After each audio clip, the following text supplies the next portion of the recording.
Hello everyone, my name is Angela Hooper-Menifield of Menifield Associates, and this is your HR Moment for Thursday, September 26, 2019. So over the past couple of days in our HR Moments, we've really tried to dissect documentation. And what we've covered over the last couple of days has been things such as, what is documentation? Why do we really need it? And what are the pros and cons of not having it? And I often even shared some personal situations where it has been proven that having the documentation that I had was a game changer. Then yesterday we went in a little bit more about, where do we keep it? And what types of things do you document? So we talked about good performance, compliments, shares from other people, i.e. oftentimes our clients or customers will give us feedback and say, oh man, Angela was awesome. Or they might say, oh my gosh, where did you get her from? She was terrible.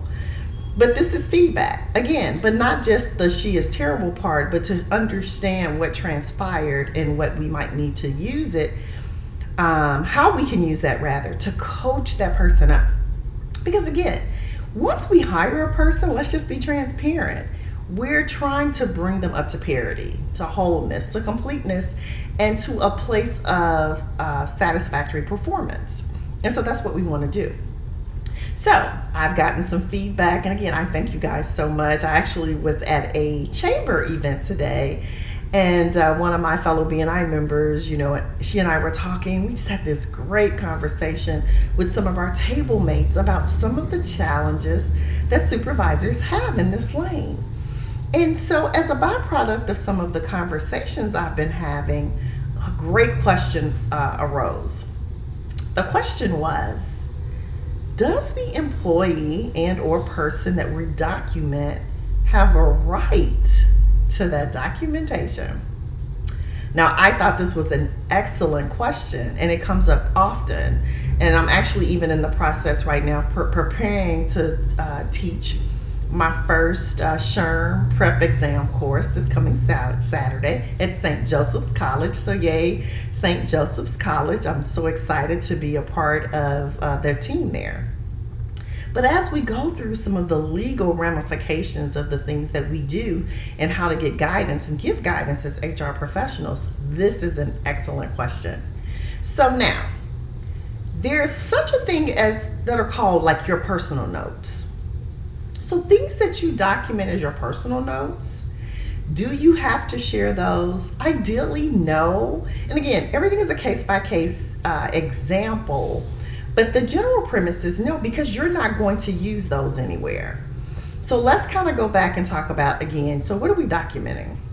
So if I write down, today, Angela looked, let's just say, not coherent. Because these are some of the issues we deal with, right? That's a note to me, really. So it's not a note about Angela's performance or anything like that. That's a note to me.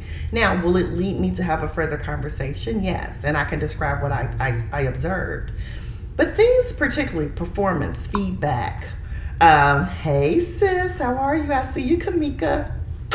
That's my soror and friend, guys, and she's a John Maxwell team member, and she's also killing it in a good way, rocking it with young people and professional growth and development. So if you're in the Virginia area, I'm just going to shout out my friend, and you want to host a youth event, you need to reach out to Kamika Credo. And follow her on Facebook and LinkedIn. So as a supervisor, when you're looking at these things and you're saying, this is performance related. Well, yeah, you have to share that with the person because there's a couple of reasons why you would want to do that. One is, again, our objective to document things is to bring people up to parity. We're not trying to harm them. We're not trying to remove them. So if you're going into this exercise with an ulterior motive, I'm going to ask you not to. We want your heart to be in the right place, and we want you to strive to help your team. Now, if by chance someone who is ill-suited for the position ends up leaving the organization, are we angry? Of course not. But we never go into that situation with that as the objective or the goal. So now, they do have a right to the documentation. So if someone files a complaint, writes you a letter, sends you an email, they have a right to see it. Now, where their rights come and go can vary. So for instance, if it's someone asked to remain anonymous, there are times when we'll do that. But also know, in the event, let's just say you don't handle something correctly, or even if you do and that person files a complaint, what will end up happening is records will be FOIA'd. FOIA, FOIA request. You've probably seen people talk about it on the news. Trust me, we're seeing a lot of that on the news right now. But what does FOIA stand for? Freedom of Information Act. So what that means is, and depending on where you work, it may be a little more difficult than others, but people have access, and by law can get access to your records. Oftentimes we talked about redacting, and I may be using some terms that you may not be familiar with, and that's where perhaps we can blot out some key names or some other things to protect the identity of people and or proprietary things. But in general, if you have to turn over documents as a part of a FOIA request, they're going to see everything anyway. So I say all that to say, while I'm encouraging you to document and I'm telling you it is a game changer, it makes your job easier and makes you more effective as a supervisor, team lead, entrepreneur, whatever that thing may be careful what you write down. I mean, it's kind of like Twitter and Facebook, these posts and different things that people say things or do things, they wish they could take those words back. If you put something in writing, and God forbid that you send it as an email and all that, you're going to find that those words are going to show up again.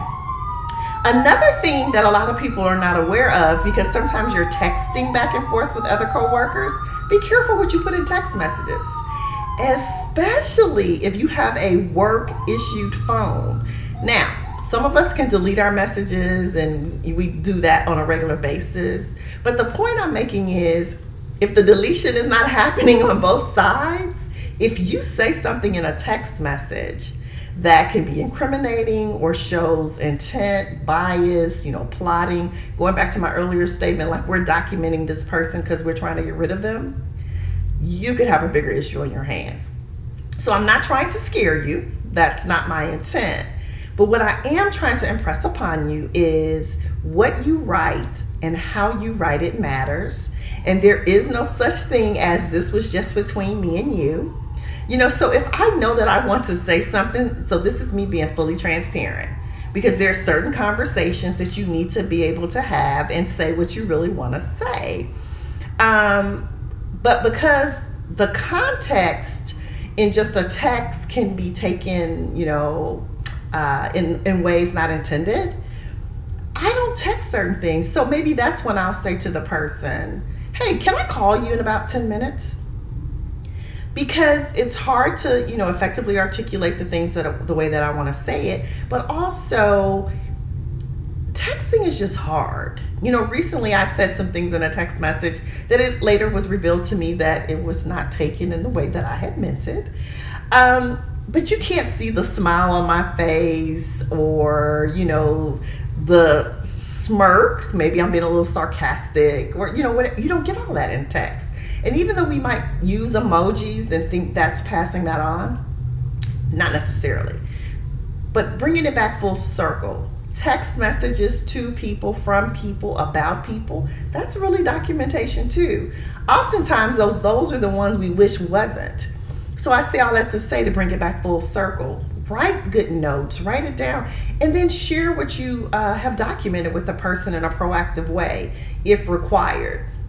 Again, if it's just observations or you're tracking things and you're just trying to process things, sometimes those should not be considered documentation. Again, I would call them my personal notes. Semantics perhaps, but I have also seen in cases that I was a part of. You remember me, I depose myself quite frequently. But I've seen in these cases where those kind of notes of mine have been excluded from the discovery process. Again, not trying to get too legal on you guys, but the point I'm making is this. When you lead and manage people, any and everything that you say is held to a higher level of responsibility. So often people think they want to supervise or be in a position of leadership because oftentimes those are the positions that pay more money. There's a reason why we pay you more money, because you have higher expectations and more responsibility. And your responsibility is beyond that of yourself. It's the responsibility that you have to the organization, to your team, and the work that's delivered. And so we want you to do it right. So again, join us over at the Academy, where we teach, we instruct, and we really help you get a grasp on these things. And we give you an opportunity to practice these skills in a safe environment. I'll leave you with this. I would really hate if one of you, in being diligent, thorough, was attempting to give someone something in writing with the sincerest heart, yet ended up saying it the wrong way or doing it the wrong way, and it resulted in something that created, further action, like a complaint or grievance or something like that. And then as a result of that, you chose not to ever do it again. So now later on, there's something that really should be documented, and you do nothing. I have had the unfortunate responsibility of having to remove someone from their job, as in demotion, of a very senior level position, because someone did bring something to them that should have been documented. They had been trained to document, and they didn't do it. And so I say this to say, we can take all the trainings in the world, but practical application is the key to success. And that's what we afford you over at our Best Supervisory Academy and Symposium. So, looking forward to sharing more tips with you. So, the short answer is most of the time, yes. People are entitled or have a right to view and or see your documentation. The bigger question is, where in the process do they get a right to see it? So knowing that at any given point in time, someone other than you may see this, we want you to get it right, and we really want you to handle this professionally and ethically and properly. So thank you for your time today. I hope you guys had a great day. I know I did. But again, Angela Hooper-Menifield is my name. I am CEO, your Chief Equipping Officer of Menifield Associates, but more importantly of the Best Supervisory Academy and Symposium. BEST is our acronym for Building and Equipping Supervisors and Teams. Have a great day, and I'll talk to you soon. Bye.